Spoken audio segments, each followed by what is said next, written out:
à tous, chers amis. Bonsoir.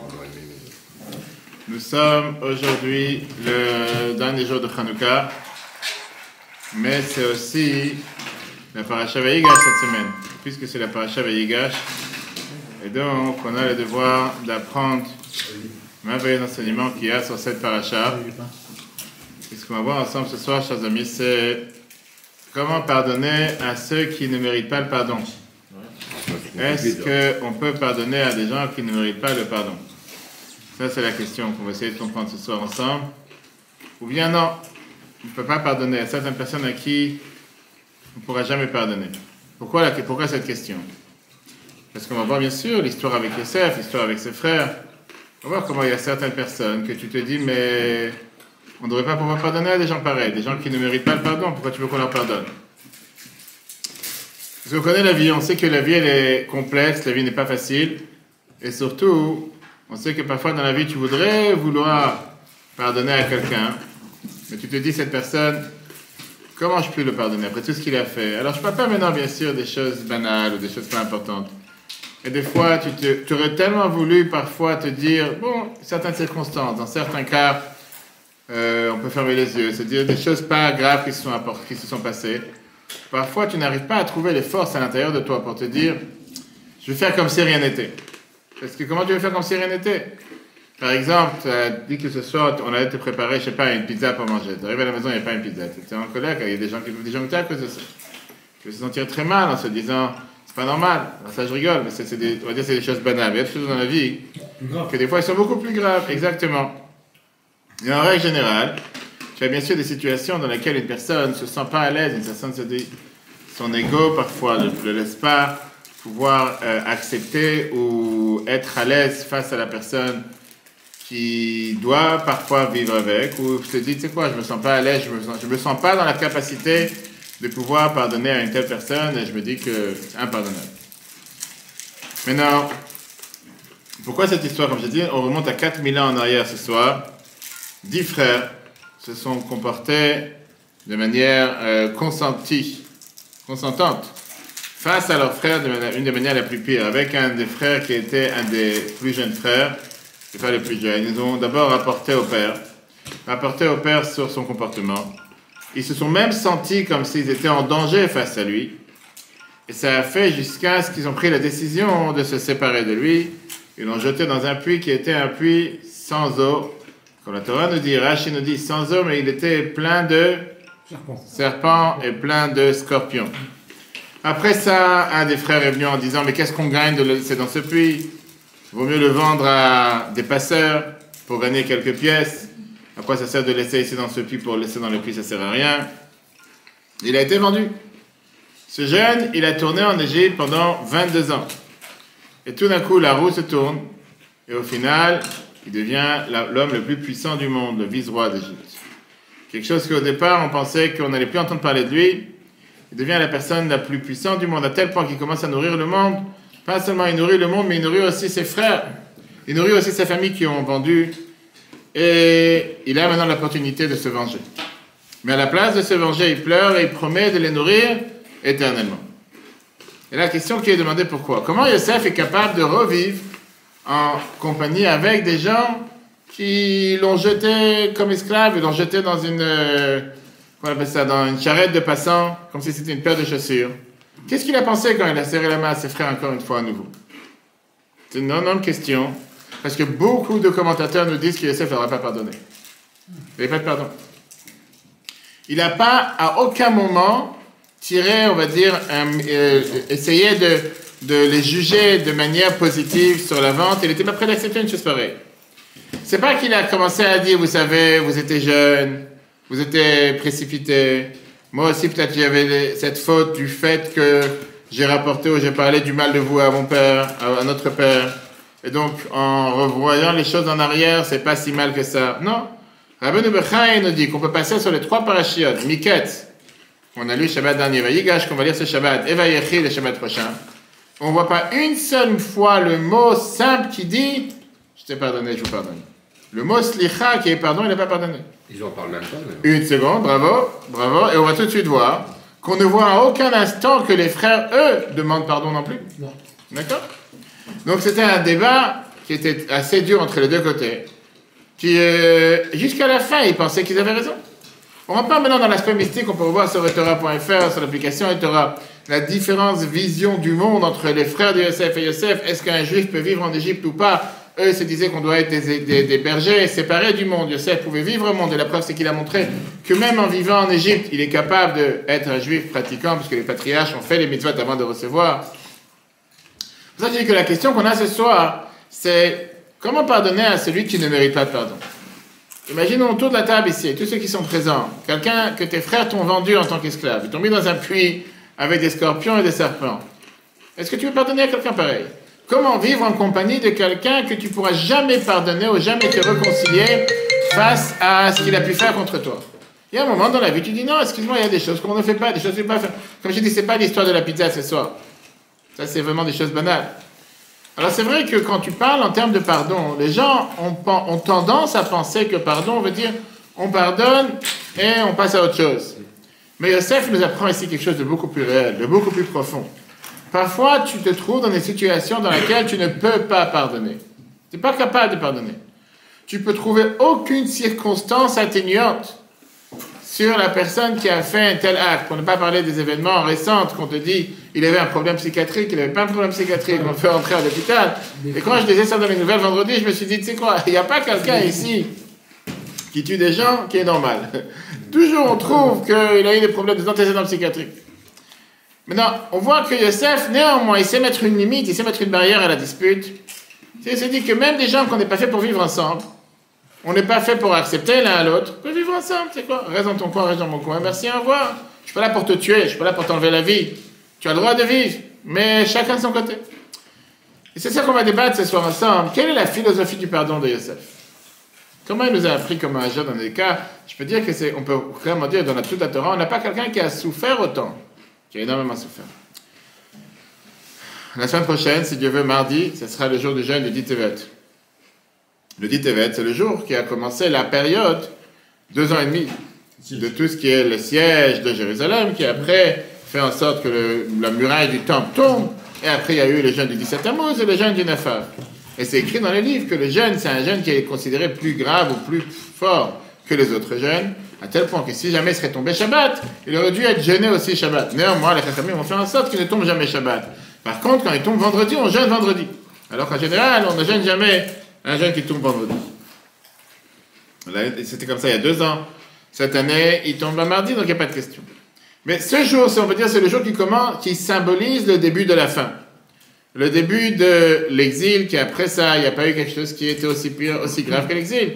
Nabuchodonosor, il a étendu son armée sur Jérusalem. Et depuis, la royauté de Judée n'est pas revenue. Et le temple n'a pas été reconstruit, comme on voit dans le chapitre 1. Ce jeûne nous rappelle surtout que les souffrances de Jérusalem se sont passées, comme la Torah nous dit, à cause de la haine gratuite. Parce qu'il y avait un ennemi interne à l'intérieur de nous. Et là vient la question, qu'est-ce que ça veut dire la haine gratuite? Est-ce qu'il y a quelqu'un qui haït l'autre gratuitement? Parce que j'aime pas ta tête, j'aime pas ton nez. Qu'est-ce que ça veut dire haine gratuite? C'est quoi cette phrase qu'on te dit qu'à cause de la haine gratuite, le temple a été détruit?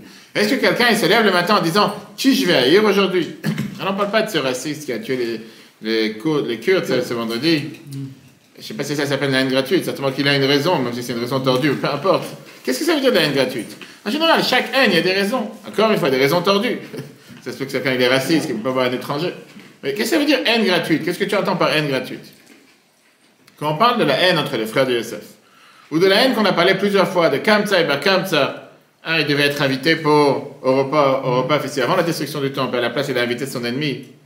Bien sûr que, avant que ce Bar Kamsa agisse comme il a agi, il y a eu beaucoup de choses qui se sont passées. Alors, on ne va pas donner raison pour ce qu'il a fait, mais c'est pas que du jour au lendemain, il s'est réveillé, il a dit maintenant il va tout faire pour aller détruire le peuple juif. Il y a quelque chose d'autre. Le Sefer Haredim te demande ça dans le chapitre 4. Quand tu dis l'otisna, tu n'as pas le droit d'haïr ton frère dans ton cœur, ça c'est la racine de tout le mal. Il dit regarde combien la haine de Yosef à ses frères et combien cette haine gratuite a pu engendrer le fait que nous sommes tellement en exil pour tellement longtemps. Et c'est quoi cette haine gratuite? Aujourd'hui, on va développer ensemble une idée magnifique sur l'approche chassidique à la colère. Et c'est une approche révolutionnaire qui vient et qui te dit que, en se focalisant sur le mal qui t'a été fait, c'est seulement regarder une partie de la photo. Et parfois, c'est bien dans la vie de regarder la photo en large, pas seulement une petite partie de la photo. Alors, d'abord, essayons de pénétrer dans le cœur de Yosef. Essayons de voir la souffrance qui tire avec lui pendant toute sa vie, presque jusqu'à la fin de sa vie. On doit comprendre que Yosef, ce n'est pas quelqu'un qui est aussi fort que la Torah le présente. Ce n'est pas quelqu'un qui n'est pas vulnérable comme la Torah le présente. On va voir que Yosef, pas seulement qu'il n'a pas réussi à faire la paix avec son passé, Yosef, à part le pardon envers ses frères, on voit qu'il a eu énormément de souffrance jusqu'au dernier jour de sa vie. Yosef, c'est le plus grand pleureur du Tanakh, de la Bible. Alors, contrairement au cours qu'on a vu l'année dernière, ça ne sert à rien de pleurer, c'était le TikTok de hier soir, à quoi sert de pleurer? Là, on voit une approche différente. On voit que dans 3 parashiot, Miketz, Vaïgaj, Vaïchi, la Torah nous parle à 7 reprises une explosion de pleurs de Yosef. À 7 reprises. Et même une fois qu'il aura pardonné, et même une fois qu'il s'est réconcilié, qu'il a oublié le passé, il continue à pleurer. Yosef pleure 5 fois avant le décès de son père et 2 fois après. Et à chaque fois qu'il pleure, c'est seulement après qu'il a rencontré ses frères et que les problèmes commencent à s'arranger. Combien de gens qui ont passé l'Holocauste, que Dieu nous en préserve, la Shoah, et qu'ils ont souffert pendant la Shoah, se disent qu'ils n'étaient pas capables de pleurer. Et c'est seulement une fois qu'ils ont été libérés, et une fois qu'ils commencent à raconter, c'est les mémoires, ce qu'ils ont survécu, c'est là qu'ils commencent à verser des larmes. Alors que pendant tout ce temps, ils se disent qu'on n'avait pas le droit de pleurer. On n'avait pas de larmes pour pleurer. C'est pas le moment de pleurer. Pendant 22 ans qu'il était tout seul, que ce soit qu'il était dans le puits avec les scorpions et les serpents, que ce soit quand il était en prison en Égypte, on a vu Shabbat, Miketz, il va voir les chefs et chansons, le chef boulanger, il a dit: qu'est-ce que tu fais la tête? Viens, on danse. Viens, on fait du rap, je sais pas, ou du hip-hop, on va savoir. Quand il va se marier tout seul, à son mariage, il n'y a pas ses parents, il n'y a personne. Les 2 circoncisions de ses enfants, pas de parents ni rien, il ne verse pas une seule larme.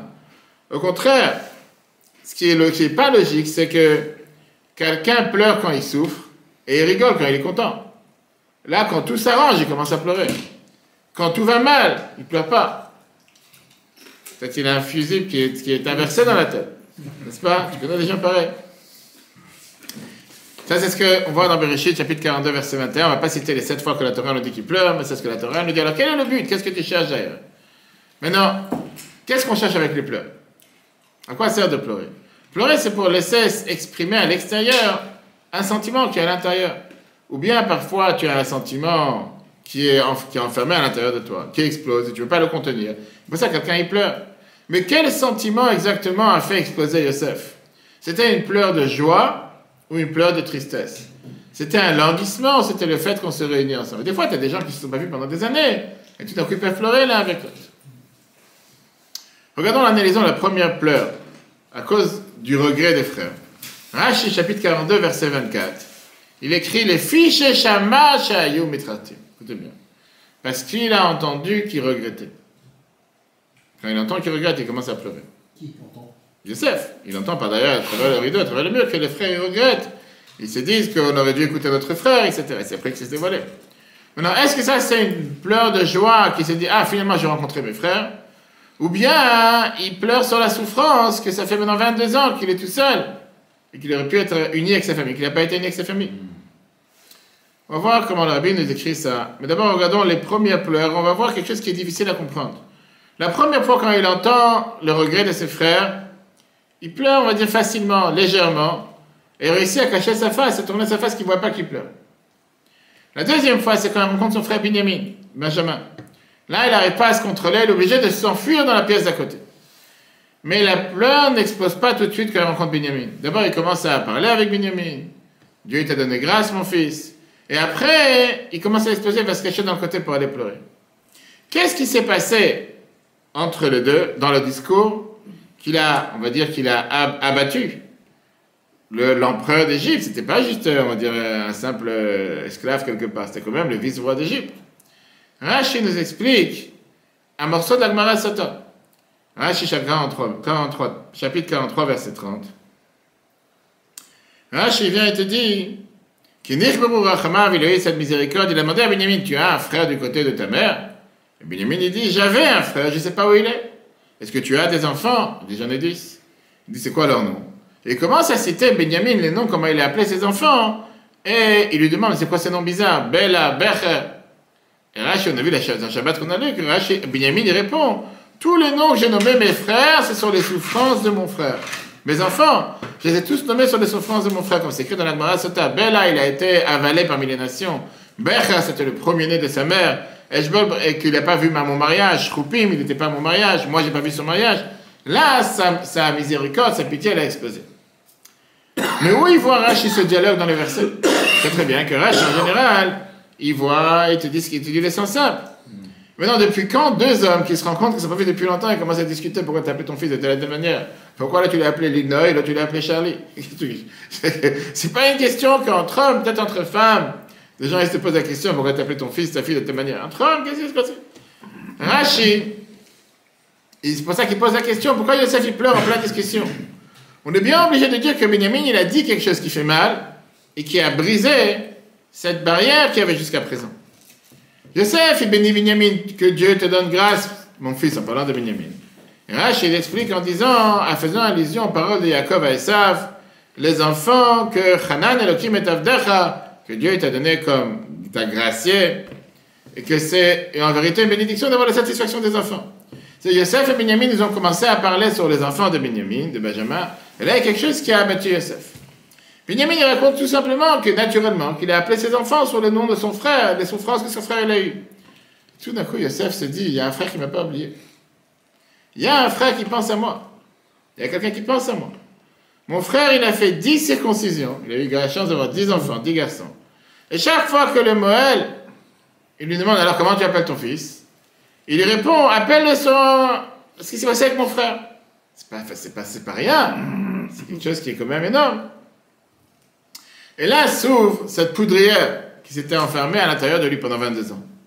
Yosef, il pleure sur l'amitié, sur cette soif, ce languissement profond il appartenait à la famille, il appartenait au groupe, qui continue avec la continuité de la famille des patriarches, qui change le monde.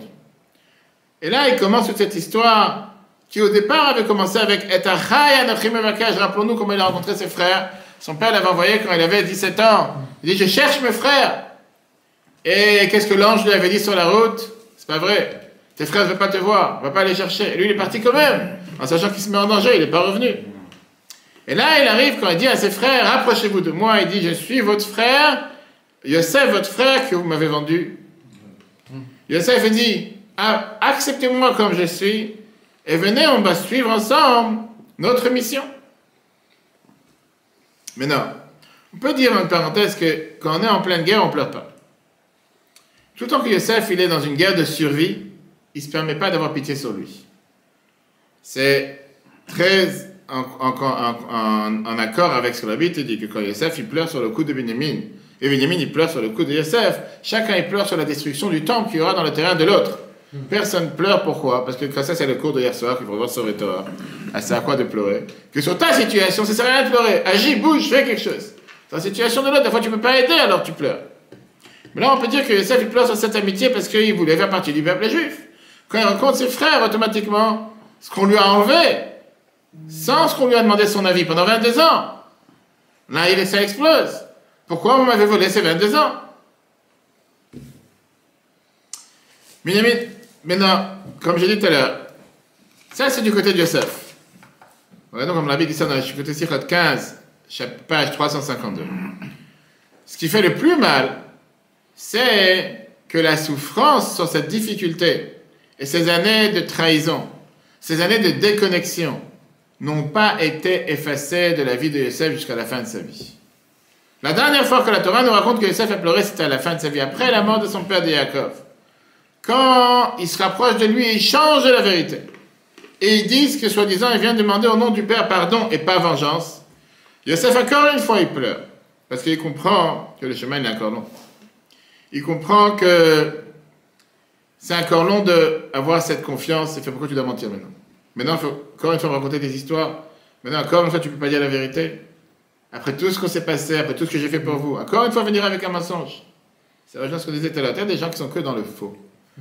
Dans toute leur vie, c'est autour du faux. Qu'est-ce que je peux encore poster sur Facebook? Qu'est-ce que je peux montrer que je recopie l'autre? Qu'est-ce que je peux montrer que je suis comme l'autre?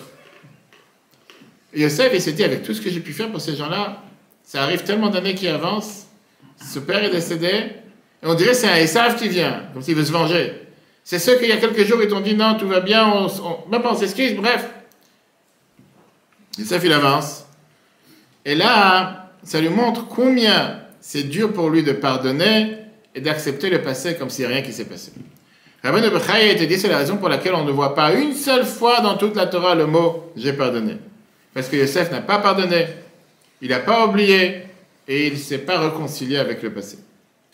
C'est seulement que Yosef a dit « tu me fais du mal, c'est pas grave, moi je continue à faire du bien ». Mais il fait ça avec un cœur brisé. Il fait ça avec un cœur qui est plein de sang, un cœur en sang, comme on dit. Il fait ça avec un cœur qui, il n'est pas heureux, il n'est pas content. Non, il fait parce qu'il dit, écoute, il a ses frères qui sont dans la famille, il va les laisser mourir, et je ne veux pas faire avec vous ce que vous avez fait avec moi. Mais c'est pour ça que je vous pardonne pas parce que vous avez fait. En aucun cas. On peut ouvrir une parenthèse en disant que Yosef n'a pas pardonné, une seconde, il n'a pas pardonné parce qu'ils n'ont pas demandé pardon. Ah oui. Mais non, tu vois, avec des si, on n'est pas là pour faire des si. La réalité, ils n'ont pas demandé pardon comme il faut. Si peut-être elle serait venue en disant, écoute, on est désolé, je ne sais pas ce que ça veut dire désolé. Tu rentres pas d'accident, je suis désolé. Bref, je sais pas, qu'est-ce que tu peux demander pardon à un enfant pareil? Tu as mis un enfant dans la rue, tu le mets dans le puits, tu le vends en esclave, il finit en prison. Qu'est-ce que tu veux demander pardon à un enfant pareil? Qu'est-ce que tu vas venir, tu vas dire, je t'achète un cadeau. Qu'est-ce que tu vas faire? Comment tu vas pardonner à un enfant pareil? Comment tu veux qu'un enfant il peut pardonner? C'est irréparable. Et donc, c'est pour ça qu'on voit à aucun instant dans la paracha, en tout cas dans les parachiotes, qui vont lui dire qu'ils regrettent le fait qu'ils l'ont vendu. Seulement après la mort de son père, de leur père, ils disent en son nom que lui, il a demandé pitié. En deux mots, s'il n'y aurait pas eu le père qui est mort, qu'est-ce qu'on en a à faire de ta tête? Comme le père il est mort, alors bon, tu sais quoi? C'est vrai que dans la première fois, dans la première rencontre, quand il a mis en prison Shimon, pour qu'il ramène Binyamin, il dit cette phrase, Hachem Anachnu, nous sommes, comment on appelle ça, nous sommes fautifs, qu'on n'a pas entendu les cris de notre frère. Et ça, ils l'ont pas dit à Yosef, ça, ils se sont dit entre eux, pour sauver leur peau maintenant. Et Reuven, il vient, il rajoute, comme on dit, du sang, il rajoute de l'huile sur le feu. Et il dit, je vous avais prévenu de ne pas fauter avec cet enfant. Je vous avais prévenu de ne pas lui faire quoi que ce soit. Et en deux mots, Reuven, qui est le premier-né, il leur dit, pourquoi vous regrettez aujourd'hui? Pour sauver votre peau? Pas parce que vous en avez à faire de lui. De lui, vous n'en avez absolument rien à faire. C'est juste qu'aujourd'hui, vous êtes dans la misère. Pour ça, vous dites, vous n'aurez pas dû le faire. Mais si vous n'aurez pas été dans la misère aujourd'hui, vous auriez eu à faire de quelque chose. Ça n'aurait pas fait aucune différence. Rabbi explique ça longuement dans l'écoute à 30, page 198. Maintenant, Rabbeinu Bechaye nous donne dans le chiffre 3. Il te dit, le verset ne dit pas qu'il aura pardonné. C'est lui qui a fait une faute envers son ami. Il a fait tchouva. Il n'est pas pardonné tout le temps qu'il n'est pas venu demander pardon à son ami. Et malgré que le verset te dit qu'il les a consolés, qu'il a parlé sur leur cœur, on n'a pas vu une fois que le verset te dit qu'il a pardonné Yosef. Yosef leur a pardonné pour ce qu'ils ont fait. Et d'ailleurs, on verra que la punition, et Dieu, si vous vous rappelez ce qu'on a parlé Kippour, jusqu'aux 10 martyrs qu'on parle le jour du Kippour, c'était pour se venger de la vente de Yosef. À tel point, ça a duré des années plus tard. Rabbeinu Bechaye termine et te dit que Dieu n'a pas pardonné sur cette vente. Et la punition, elle s'est reprise dans les 10 martyrs qu'on voit le jour de Kippour. Il y a une Gemara qui est très très étonnante, dans la Gemara Kiddushin, page 81b. La Gemara te dit la fameuse phrase Isha feram v'Hashem yislacha. De quoi le verset parle? Le verset te parle d'une femme qui avait fait un vœu d'être un Nézira, parce qu'on peut les jeux pas boire du vin, et son mari l'a entendu, lui a annulé le vœu. Elle ne savait pas que son mari lui a annulé le vœu. Elle a bu du vin et elle s'est rendue impure pour le mort. Elle n'avait pas le droit. Eh bien, qui va quand on arrive à ce verset, il pleurait en disant si déjà quelqu'un qui a l'intention de manger du porc et à la place il a eu du veau, la Torah nous dit qu'il doit se faire pardonner parce que son intention c'était de manger du porc. Celui qui a eu l'intention de manger du porc et qu'il a vraiment mangé du porc, à plus forte raison qu'il doit être pardonné. Qu'est-ce que ça veut dire? Parle de quelqu'un qui a eu une mauvaise intention. Mais l'action était bonne. Il voulait faire quelque chose de mal, il a fait quelque chose de bien. Comme cette femme qui avait décidé d'être une Nézira, de ne pas boire du vin, et son mari lui a annulé le vœu. Elle ne savait pas qu'il l'a annulé. En attendant, elle ne s'est pas pris la tête à accomplir son vœu. Elle voulait faire des erreurs. Maintenant, ses pensées étaient mauvaises, mais elle n'a pas fait du mal parce qu'elle n'avait plus de vœux, elle n'a plus rien à faire. Vers la Torah te dit qu'elle doit quand même avoir un pardon sur la pensée qu'elle voulait faire des erreurs, même si elle n'a pas fait des erreurs. Quand Rabbi Akiva est pleuré en disant, il dit, regarde comment la Torah, elle fait des fois, elle est rigoureuse avec une pensée de faire du mal. Pas quelqu'un qui a fait du mal, quelqu'un qui a une pensée de faire du mal. Maintenant, je ne comprends pas, Rabbi Akiva, il pleure d'une pensée, d'une erreur. C'est quelqu'un que toute sa vie, il a eu tellement de souffrance, il a tellement donné sa vie, qu'il est mort parmi les 10 martyrs. Surtout que Rabbi Akiva est le plus grand humoriste de l'histoire. On voit dans la période de 3 semaines comme quoi, même quand il y a les chants à Rome, même quand il y a le renard qui sort du Saint des Saints, tout le monde pleure, Rabbi Akiva rigole. Quand ses amis pleurent, lui, il les console. Quand ses amis se taisent, là, c'est lui qui pleure. Là, il y avait un grand rabbin à Vilna, qui était Shlomo de Vilna, qui a écrit plusieurs livres. Il dit comme ça, Rabbi Akiva, il a pleuré parce qu'il a vu que cette Gemara, elle vient décréter son sort et le sort de ses amis. C'est écrit dans la Kitve Harizal, dans les écrits du Harizal, le Harizal HaKadosh, l'auteur de la Kabbale, que les 10 martyrs sont les Neshamot réincarnés, les âmes réincarnées des frères de Yosef qui ont participé à la vente. Et ça, c'était l'argument des frères de Yosef. Comme cette femme, qu'elle a peut-être pensé à faire du mal, mais au final, ils ont dit à Yosef, Dieu a fait du bien, la preuve c'est que tu es venu le vice-roi d'Égypte, etc. Mais la morale te dit que néanmoins Dieu, il vient et il demande le pardon sur une pensée, une mauvaise pensée. Et donc Rabbi Akiva, pour ça, il pleurait. À tel point, c'est important. Alors, Rabbi Nebuchaye, il a écrit, les phrases qu'il te dit, sont écrites clairement dans le langage de Admour Hazaken, dans le chapitre 12 de Tanya, qu'on peut revoir sur l'application E-Torah, ainsi que le site eTorah.fr. Tanya, chapitre 12. Admour Hazaken te dit qu'au contraire, le cerveau doit régner les sentiments, de se comporter avec son ami avec une bonté, de subir de lui jusqu'à la fin et de jamais s'énerver, ne pas lui faire ce qu'il t'a fait.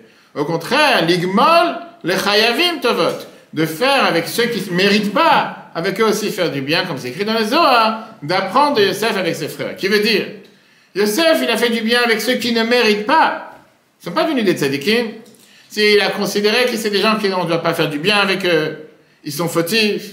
Et pareil, le Moïse te dit que chacun d'entre nous qui est une personne intermédiaire, un béni, il a le devoir de surmonter sa colère et de faire du bien même avec ceux qui ne méritent pas, même avec ceux qui te claquent la porte et qui te disent espèce de menteur. Tu dis que tu n'es pas religieux alors que tu es religieux, comme j'ai eu la chance hier soir quand je suis parti visiter des familles pour aller allumer les bougies avec eux. Il y avait une personne qu'on a demandé ce qu'il allumait les bougies. Il m'a dit non, je ne suis pas religieux, ça ne m'intéresse pas. Je fais écouter, il n'y a rien à religieux entre allumant les bougies de Hanouka, la lumière c'est pour tous. Il fait non, mais je ne suis pas religieux chez moi non plus. Il fait espèce de menteur et claque la porte. Si vous voit votre vidéo, il peut lui passer le bonjour. Je passerai le bonjour, il n'y a pas de souci. Que Dieu fasse qu'il voit la vidéo, mais je ne pense pas qu'il va voir la vidéo. Il y a 150 ans, il y avait un grand rabbin qui vivait à Vilna, qui était celui qui a fait le livre Shut Makochaim. Et lui, il te dit justement de la phrase de Yosef, quand Yosef il te dit à ses frères, il leur répond Atachat Elokim Anochi. Ani, est-ce que je suis à la place de Dieu? Vous avez pensé me faire du mal. Dieu l'a pensé en bien. Yosef dit moi, je suis à la place de Dieu pour vous punir. Vous avez pensé faire du mal, vous avez fait une faute envers moi. Vous avez fauté envers moi. Dieu, il a inversé le rôle. Dieu, il a fait en sorte qu'à la place de cette faute, ça s'est inversé à quelque chose de bien. Mais ne pensez pas, vous ne faites pas d'illusions. Vous avez fait du mal. Je ne peux pas commencer à vous dire, tu vois, grâce à moi, tu es venu vivre d'Égypte. Quelle grâce à toi? Grâce à toi, tu m'as vendu comme un esclave, tu m'as vendu comme une serpillère, tu m'as mis dans un puits. Quelle grâce à toi? Dieu, il a eu pitié sur moi. Et Dieu, il m'a fait que je suis venu vivre d'Égypte. Mais vous, ce que vous avez fait, c'est mal. C'est pas bien. Vous n'avez rien à vous prendre le crédit. Ce qui se passe aujourd'hui, malheureusement, avec tous ces gens-là. Alors, comment finalement il a réussi à mettre la peine, la souffrance de côté? Et il les a nourris jusqu'à la fin de sa vie. S'il a pardonné, on peut comprendre. Mais comment tu peux enlacer quelqu'un que tu as le cœur plein contre lui?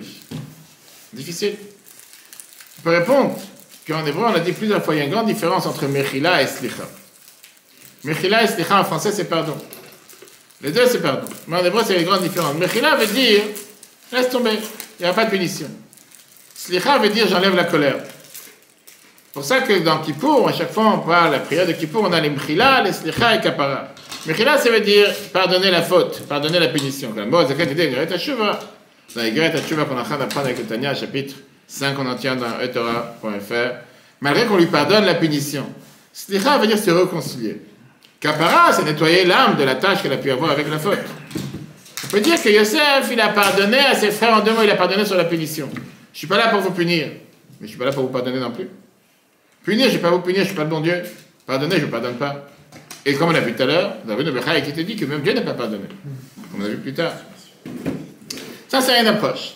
On va tout de suite voir comment la Bible nous écrit ça, avec une approche révolutionnaire sur la profondeur de la vision de Yosef. Et c'est aussi, on va dire, un point important qui change la vie. Et n'importe quelle tendance, et parfois comment agir face à des gens qui font du mal. Encore une fois, il y a des gens mauvais sur terre. Quelqu'un qui dit qu'il n'y en a pas, c'est un menteur. Il y a des gens mauvais, il y a des gens qui font du mal, il y a des gens qui te veulent du mal. Et ça existe, on ne veut pas dans un monde, Mashiach n'est pas encore là. L'impureté va partir de ce monde. Est-ce que Mashiach sera là? Pour l'instant, il y a des gens qui peuvent faire réussir la réussite de l'autre, qui peuvent tout faire pour recopier l'autre, qui peuvent tout faire pour détruire quelqu'un d'autre. Malheureusement, on en connaît. On pardonne ou pas là? Tu vas tout droit à la fin. Yosef, il a pardonné à ses frères, pourquoi? Parce que Yosef, qu'est-ce que c'est dire il a pardonné à ses frères? Yosef, il a décidé de se faire un nouveau cadre autour de cette image. Il a dit, je ne pourrais pas changer l'image. Ce qu'ils m'ont fait comme mal, ils l'ont fait. Il a perdu 22 ans qu'il n'était pas avec son père, que tu veuilles ou pas, ça il n'a pas eu. Mais je vais essayer de changer tout ce qui est, comment c'est, la narration, comment on dit en français? L'histoire, ce qui est autour de l'histoire. Et automatiquement, je vais donner tout à fait un autre sens à toute cette histoire. Yosef, il dit 7 mots, qu'on peut les relire 100 fois. Dans la page numéro 4, Bereshit 45. Et ça résout tous les problèmes. C'est pas vous qui m'avez envoyé ici, c'est Dieu qui m'a envoyé. Et Dieu m'a placé en tant que vice-roi d'Égypte, etc. C'est-à-dire, il dit, c'est pas vos mains fortes et puissantes qui m'ont attrapé, m'ont jeté dans un puits avec des scorpions et des serpents. C'est pas Yehuda qui est venu et qui a dit, qu'est-ce que ma bête ça, qu'est-ce qu'on va gagner comme argent en laissant notre frère pourrir ici dans un puits, on n'a qu'à le vendre à Ishmaélim. C'est Dieu qui a décidé de m'utiliser comme un émissaire pour sauver le monde de la famine. Comment Dieu rentre dans l'image ici? Oui, c'est incrusté, l'intrus. Comment il est rentré? Yosef, il n'est pas arrivé par un fait divers, une épisode, comment on appelle ça, Mère Nature, qui a eu un épisode, je sais pas, une avalanche de neige, qui a fait que tout d'un coup, il a été balancé en Égypte. Et le bon Dieu, il a agi. Bien sûr qu'il y a le bon Dieu qui a agi surtout, mais il y a bien des humains qui sont aussi responsables. Il y a bien des gens qui ont décidé avec leur propre libre arbitre, comment se débarrasser de lui. De là, on voit que des fois, des mauvaises personnes sont peut-être les bons émissaires de Dieu. Tu veux dire, Dieu ne promet pas seulement un jardin de roses. Dans la vie, il y a des moments difficiles qui se passent par choix d'autres personnes. Mais chaque choix qu'ils ont fait, ça a été accepté, ça vient d'en haut. Et si ça vient d'en haut, il y a certainement quelque chose de bien à la fin. Qui veut dire, plein de fois, on ne voit pas le bien aujourd'hui, peut-être pas demain non plus. Chez Yosef, ça a pris 22 ans jusqu'à ce qu'il a pu recoller les bouts. Mais à la fin, ça s'est dévoilé. Que les mains étaient les mains des frères. La mission était la mission de Dieu. Parce quoi? Parce que tout a commencé par les rêves qu'il a eu en pleine nuit. Avant même cette nuit qu'il était à Shrem, on lui a déjà annoncé dans les rêves qu'il allait devenir le roi de ses frères. Maintenant, il fallait que quelqu'un mette, comment on dit ça, le fil dans l'aiguille. Et donc, puisqu'il devait être, ça commençait avec les histoires dans la famille, qui était le moyen de pouvoir aboutir à l'aboutissement des rêves. Comme on dit la fameuse phrase, en yiddish, il y a une fameuse phrase, on dit, un Mensch tracht und Gott lacht. Un homme pense et Dieu rigole. Je veux dire, ça c'était la vie de Yosef. Les mondes peuvent trembler d'en bas, mais ça c'est des choses qui sont dérivées de ce qui se passe en haut. Et si ça vient d'en haut, certainement, il y a un but positif. Et le but positif, c'était effectivement pour faire vivre le monde entier. Avec ça, Yosef a dévoilé ici une approche révolutionnaire pour chacun d'entre nous. Quand j'ai un ennemi, ton ennemi, ça peut être le meilleur envoyé de Dieu pour te faire avancer. Ça peut être le meilleur envoyé de Dieu pour te faire couronner. Quand il y a quelqu'un qui essaie de te faire du mal, dis-toi, tu sais quoi? Ça me demande de redoubler d'efforts, d'avancer encore plus, de montrer comment je suis encore mieux. Pas perdre mon temps avec le mal. Ses frères, ils ont mis une échelle pour le faire descendre dans le puits à Dothan. Ils ne savaient pas qu'avec ça, ils sont en train de lui donner l'échelle pour pouvoir monter à un niveau tellement élevé qu'il est devenu le plus élevé du monde. La personne la plus élevée. Oui, on peut dédier le cours pour les Ilun Nishmat Eliyahu Ben Esther. Mais non, parce que tout celui qui ne te fait pas du mal, en réalité, il te fait beaucoup de dommages. Beaucoup de menaces qu'il y a sur notre vie, en réalité, parfois, ça peut être la boîte à outils que Dieu t'a donnée pour te faire jaillir les forces que tu as à l'intérieur, pour te faire propulser à un autre niveau. Parfois, les épreuves sont les meilleurs moyens de te faire avancer. Si tu n'as pas d'épreuves, tu restes dans ton cocon, tu ne bouges pas, tu n'avances pas. Et donc maintenant, bien sûr que Yosef n'est pas en train de porter mérite sur ses frères d'Ivoire, là, comme on dit, Mes frères, vous êtes des gens en or. Heureusement que vous m'avez jeté dans le puits. Qu'est-ce que je vous adore, mais vous avez fait quelque chose de magnifique. Pourquoi vous faites pas ça avec tout le monde? Pourquoi vous m'avez qu'à moi? On n'a pas vu nulle part qu'il a dit une chose pareille. À aucun moment, on voit comment Yosef, il dit, mais qu'est-ce que je suis content, mais je vous remercie, avec les serpents, c'était magnifique, et les grenouilles sur moi, et les scorpions. Il n'a jamais dit une chose pareille. Bien sûr qu'il a souffert.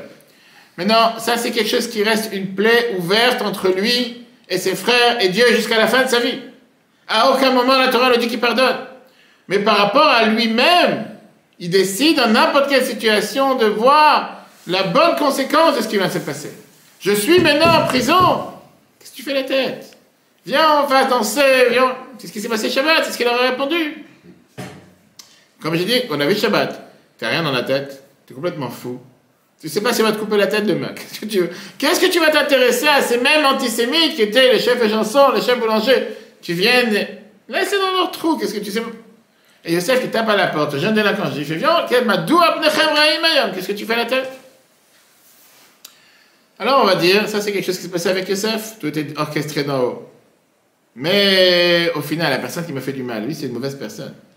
Oui, tu as raison, il faut penser que Dieu l'a envoyé, Dieu a moyen de vouloir faire en sorte que grâce à ça, je vais dévoiler mes propres forces. Ça c'est beau. Mais cette ordure en face de moi, qui peut avoir une barbe et un chapeau, lui m'a fait du mal. Alors là, on doit entrer dans ce qui est écrit dans cette base fondamentale dans Sefer HaChinuch. Le Admor HaZaken, il écrit sur Negot Kodesh. Que dans le monde, c'est pas la jungle. Personne ne peut te faire du mal s'il n'y a pas un Dieu qui n'avait pas décrété d'en haut. Enfin, prendre ça avec des pincettes. Le libre arbitre ne veut pas dire de couper la vie des gens bons, des gens bien, malheureusement. Ces gens qui étaient là vendredi en train dans la rue, j'ai oublié quelle rue, et que malheureusement ils se sont fait tuer, c'est pas qu'ils méritaient ou quoi que ce soit. On ne comprend pas les chemins de Dieu, et c'est quelque chose qu'on ne comprend pas comme ce libre arbitre de pouvoir utiliser. On a parlé plusieurs fois que l'arbitre disait avec un couteau que tu peux couper du pain, tu peux faire du mal à quelqu'un, ça c'est dans les mains de chacun d'entre nous. Mais oui, chacun il a le choix d'être parfois le mauvais émissaire ou le mauvais envoyé pour faire descendre sur terre une volonté divine. C'est pas à moi de dire, c'est à personne de le dire, il n'y a que Dieu qui peut savoir. Mais on voit ça dans la vie de David HaMelech, le roi David. David HaMelech, il a passé des moments très difficiles. C'était les moments les plus durs dans sa vie en tant que roi de Jérusalem. Son fils, Avshalom, qui a organisé ce complot, cette révolte contre lui, et qui s'est accaparé la royauté à Jérusalem. La vie de David était en danger parce qu'il y a eu ce putsch qui s'est passé à l'époque. David a eu le devoir, il a eu le besoin de s'enfuir, avec une poignée de gens qu'il avait autour de lui. Il s'est enfui de la ville. Et tout d'un coup, Shimi ben Gera, le tête du Sanhédrin, sort, et il a commencé à le maudire de tous les noms, le roi David. Les gens proches de David, ses fidèles, se sont levés, vous voulez le massacrer, avec quel droit tu te permets de parler comme ça au roi? David aurait arrêté. David a stoppé. On voit dans Shmuel Bet, chapitre 16, verset 19. Avishai ben Tzruya a dit au roi, comment peut maudire ce chien mort, notre roi? Laisse-moi aller le voir et lui enlever la tête. Le roi, il lui dit, vous pensez qu'il maudit comme ça? C'est peut-être Dieu qui lui a dit, maudit David. Alors, peut-être que ce Shimi, il a fait ça avec son libre arbitre. Et David, il a ordonné à Shlomo, avant sa mort, d'aller tuer Shimi parce que c'était quelqu'un qui reniait la royauté, qui était un traître. Mais ça, c'est déjà avec la loi et Shimi. Mais par rapport à David lui-même, il s'est dit, tu sais quoi? Peut-être c'est un appel de Dieu pour que je me rapproche encore plus de Dieu. Ça, c'est comment David il a pris. Encore une fois, comme Yosef. Encore une fois, c'est pas qu'il a pardonné à celui qui a fait du mal. Celui qui a fait du mal, c'est quelqu'un de mauvais, c'est quelqu'un qui doit être puni, c'est quelqu'un qui doit un compte à rendre. On ne discute pas. Mais pour lui, en interne, il dit, je prends la tête avec cette ordure, je prends la tête avec cet idiot. Je vais commencer à pourrir ma vie parce que cet homme-là, il fait telle ou telle chose, ou cette personne ne fait tel ou tel mal. J'ai une mission sur terre. Peut-être que Dieu il a décidé à travers cet épisode de faire en sorte que je vais encore plus en avant. Que j'essaie de découvrir des forces que je n'ai pas découvertes jusqu'à présent. Un mot à Zakan dans Tania, chapitre 25, il te dit la même chose dans les Negot Kodesh. On dit que tout celui qui s'énerve, c'est comme s'il fait l'idolâtrie. Quel rapport? C'est que quelqu'un il s'énerve, il a perdu la Emouna. Comme si tu aurais eu confiance en Dieu, que c'est Dieu qui t'a organisé cet événement, tu n'aurais pas été énervé. Ah, la Mourazakan te dit même que si cet homme ou cet être humain, il a le libre arbitre, celui qui te maudit ou qui te frappe, ou qui t'a fait du mal à ton argent, Mitrayev Bedine Adam, il est coupable et passif de punition par la loi terrestre, ou Bedine Shamaim et par les lois célestes, sur son mauvais choix qu'il a choisi d'être l'ange du mal. Néanmoins, toi tu dois te dire, il y a un Dieu sur terre, c'est Dieu qui a décidé que ça se passe de cette manière. Lui, ça lui pardonne pas ce qu'il a fait. Ce qu'il a fait, c'est mal. Et pour ce qu'il a fait comme mal, il va être puni. Dieu va s'occuper de lui. Mais moi, dans ma vie, je me dis, c'est quoi? Si Dieu a décidé que les choses se passent de cette manière, il y a certainement une raison pour me faire avancer, me suivre, prendre un élan, aller en avant. Ça, c'était l'approche de Yosef et ses frères. Regardons la côté Sichot, chapitre, le volume 5, page 247, commentaire 48. Il a dit, maintenant on comprend pourquoi c'est écrit dans le Tanya, chapitre 12, que Yosef, l'Admour Azaken te dit qu'on doit apprendre de Yosef avec ses frères, de ne pas leur faire comme ils lui ont fait, et au contraire, ligman le chayavim tovot, de faire du bien avec ceux qui sont coupables. Pourquoi faire du bien avec ceux qui sont coupables si tu leur as pardonné?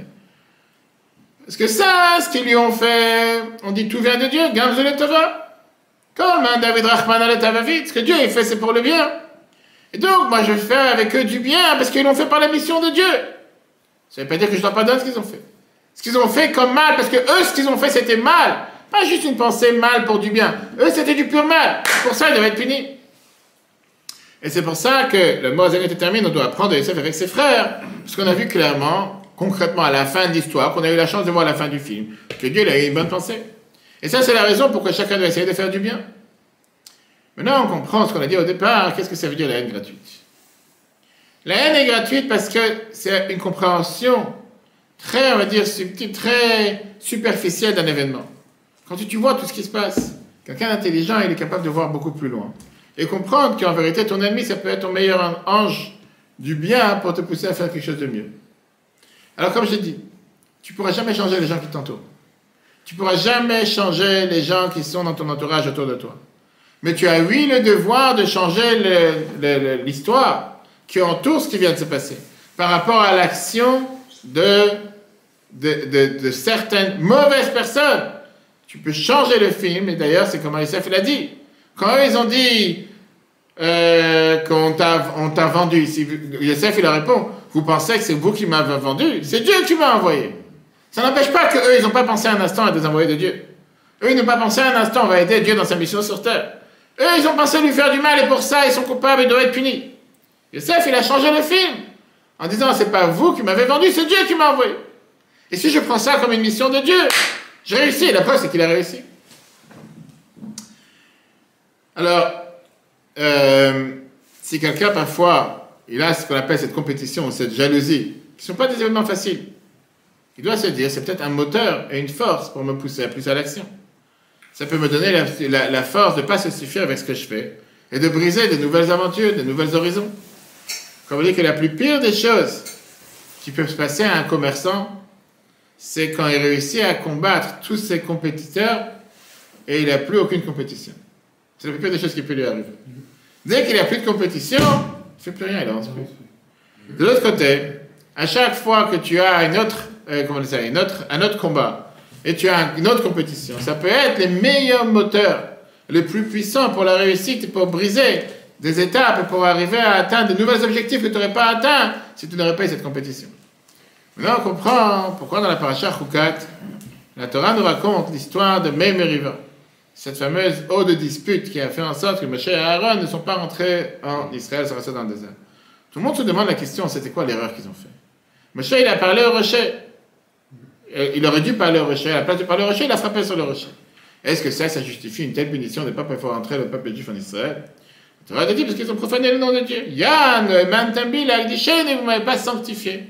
Vous auriez dû me sanctifier. Oui, la profanation du nom de Dieu. Rambam te dit dans les guides de Zacharie, Maïmonide, ils étaient énervés. C'est ça que Moshe, il a dit, Shimona Amorim, écoutez, espèce de têtu, de gens qui n'arrêtent pas à chaque fois se plaindre, comme on l'a vu avec le peuple juif. Et ça, c'était une grande faute pour des gens importants de se mettre en colère. C'est comme si tu vois un président qui commence à crier sur quelqu'un qui est dans la rue. C'est pas digne de lui. On ne parle pas de ce président. On revient à la question où il a trouvé ça, Rambam. Si on dit qu'ils ont fauté avec la profanation du nom de Dieu, alors pourquoi on dit qu'ils ont fauté avec la colère? Mais après l'Admour Azaken, on comprend très bien. Même si nous, on n'est pas capable de comprendre la faute de Moshe. Mais c'est une phrase de la Torah, on doit apprendre. Quand des gens grands comme eux, ils agissent avec colère, c'est la profanation du nom de Dieu. Qu'est-ce que ça veut dire la colère? Un manque de foi en Dieu, comme si le défi que Dieu t'a envoyé, c'est pas une partie du plan divin pour te faire avancer, te faire réussir. La Bible termine en te disant, Que de la même manière que Yosef a pensé que l'action de la vente c'était une mauvaise action, c'était mal. Même si ça venait au départ d'une bonne chose, du ciel, c'était pour son bien, pour mettre en application les rêves qu'il a eus. Nous aussi, on demande à Dieu dans le Télim, chapitre 80, Roé Israël, Azina, le berger du peuple juif. Écoute, on parle à Dieu, Noé, Katsan, Yosef, comporte-toi avec nous comme le troupeau de Yosef. Que tu puisses voir nos fautes, comme si ça a été décrété d'en haut, qu'on a pu faire des fautes, pour pouvoir avancer. Et qu'on trouve les forces à l'intérieur de nous de pouvoir transformer les malédictions en mérite, en bénédiction. Les erreurs faites volontairement en erreurs en mérite, jusqu'à ce que Mashiach arrive, là il n'y aura plus aucune erreur et plus aucune chose mal. Si Dieu veut, chers amis, le cours en replay sur l'application eTorah, ainsi que le site eTorah.fr et les Lui Nishmat, il y a au Ben Esther, et qu'on puisse apprendre. Alors la réponse à ta question, c'est quoi? Si tu réfléchis comme ça, il n'y a même pas besoin de pardon. Encore une fois, est-ce que Yosef il a pardonné? Non, il n'a pas pardonné. Est-ce qu'il a changé l'histoire pour pouvoir l'adapter de la meilleure manière et prendre le meilleur pour lui? Oui. Dans la vie de chacun d'entre nous, doit agir de la même manière.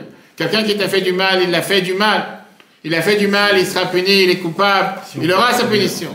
De l'autre côté, tu dois te dire, il y a un Dieu sur terre. Si Dieu l'a fait passer ça par mon chemin, il y a certainement une raison. Et la raison, pas pour que je sois en déprime, pas pour que je sois en train de pleurer, pas pour que je sois en train de me dire, mais pourquoi ça m'est arrivé tellement, mais pour me dire, tu sais quoi? Comment je vais changer cet épisode? Comment je vais transformer en quelque chose de positif pour moi pour aller plus loin? Lui, il aura son compte à payer, il aura son mal, il aura le mal qu'il a fait, il devra il devra payer justice par rapport au mal qu'il a fait. À moi de ne pas se focaliser sur ce mal, de ne pas perdre mon énergie et mes forces avec le mal. Tu as vu ce qu'il a dit, tu as vu ce qu'il a fait. Avance, fais ton chemin, rends ta mission, utilise chaque minute et chaque instant que tu as pour remplir la mission que Dieu t'a donnée et t'es garanti de réussir. Très bonne soirée à tous. Chodesh Tov, c'était Chodesh. Je prépare cette semaine Hetevet, le jour de la Igoula, la libération, de la fête du Rabbi cette semaine. Rabbi avait proclamé ce jour un jour propice de bénédiction. Jeudi, vendredi, pour écrire au Rabbi, demander des bénédictions et qu'on puisse mériter d'avoir toutes ces bénédictions du mois de Tevet avec Zot Chanukah, les derniers jours de Chanukah dans la vie de chacun d'entre nous. Très bonne journée à tous. Cet après-midi, on avait le cours sur les lois de Tfilin, chapitre 2, comment savoir c'est quoi les Tfilin cachés, etc. On peut tout savoir sur eTorah.fr. Très bonne soirée, à la semaine prochaine.